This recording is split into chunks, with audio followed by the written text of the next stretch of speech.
Howdy y'all, welcome back to B-Rad Garage. Today we're going to be taking a look at a few things kind of EDC related. I don't know if y'all can see, but we got our lamp in the background. I think it turned out pretty good. Still pretty proud of this. Did change the bulb to the LED for now. That halogen just kind of made me nervous with those exposed tubes. But we're going to take a look at a pocket knife I just purchased, the knife I've been EDC or everyday carrying for probably about 8 months, a small pocket multi-tool that I've been carrying for about 6 months or so, and then just kind of go over a few things on them, some likes and dislikes, sizes, things like that. So hope y'all enjoy. You know, y'all, I gotta say, I got a problem when it comes to pocket knives and flashlights. Big fan, always have been. As you can see, I bought this yesterday and I tore into the dang thing, not thinking, hey, might want to put that on the channel. Maybe some other people want to check that out. Looks like it is a SOG Aegis FLK. I have never owned a SOG knife. I know they make some good stuff, but as much as I love these things, man, am I cheap. And when this was at my local academy for, I believe it was $17 on clearance from $38, I thought, you know, it might be something I might want to try out. It's slightly bigger than the knife I've currently been carrying. I've never had one of these kind of kick open type knives before where it kicks open from the side. Not really an assist, but does make it flicking it out easier. So just kind of thought we'd take a look at it today. As I mentioned before, SOG Aegis FLK.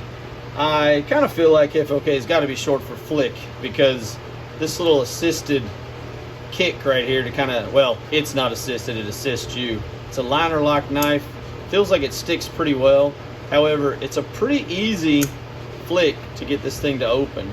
Now, I read somewhere, somebody was like, you know, it's tough with your thumb, and that's fair, I can see that, but my guess is it's intended for whichever hand you're using, for your index finger. It does say that the clip here is reversible, and it's a low carry clip. It barely comes above your pocket, so really feels good in the hand. Really have not used it yet.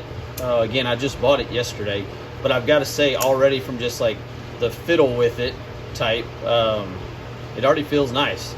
Now, when I was looking at it, I don't own a knife marketed this way, but it's actually marketed as a defensive EDC, and I do not have a knife that claims to be that. I'm pretty new to the actual EDC world. There's a lot of great cats out there doing a lot of great stuff on YouTube, well beyond what I'm doing, but you got to start somewhere, right? And I thought, let's give this a shot. Maybe try to replace this $13 Smith & Wesson, which I got to say has been a pretty good knife. Had about 8 months and carried it pretty much every day. The clip's starting to waggle here, but you can tighten these down a couple of times, but they don't stay very long, I'll be honest with you. It is a liner lock and does feel pretty sturdy. I've used it for quite a bit. Have not sharpened it yet. One thing I definitely need to brush up on is my sharpening skills. But for a $13 knife, I feel like this has been, it's fairly light, but you can tell it's even a little wider than the SOG, and actually not too much smaller.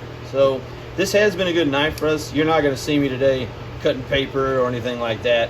This knife never really did that, and as I say, I have not put a better edge on it.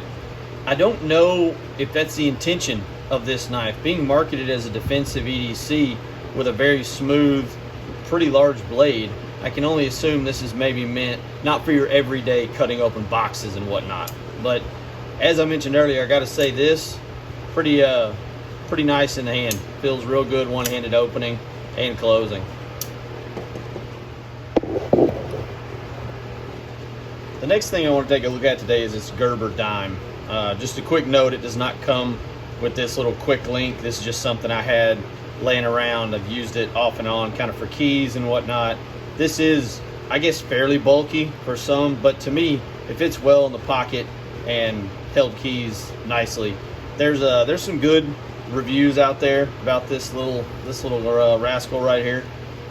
It's been a handy little tool for me. It's a spring action or spring returning set of pliers, and they are a little bit on the small side, but that's the point, right? It's supposed to fit in your pocket.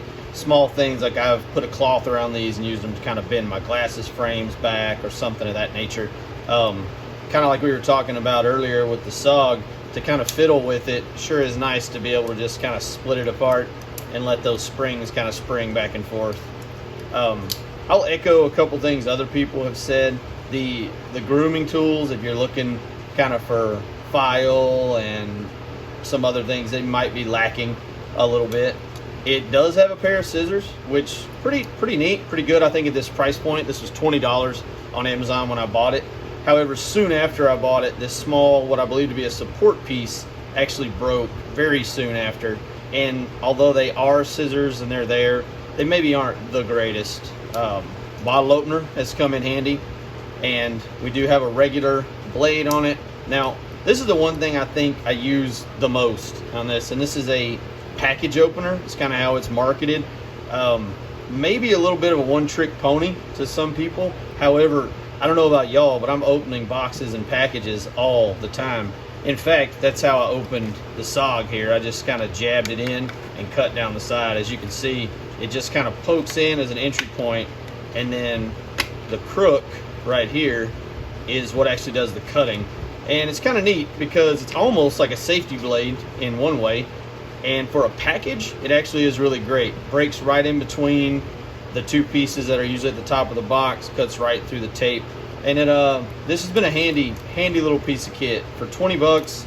If it did disappear, it wouldn't break my heart, even though I'm super cheap. And like I say, it's been a useful thing. I'd like to check out some other pocket-sized mini tools, but this Gerber dime, I'd have to say, if you're just looking for something kind of handy for a few everyday tasks, I'd have to say I recommend it. Been about 6 months that I've had that and using it.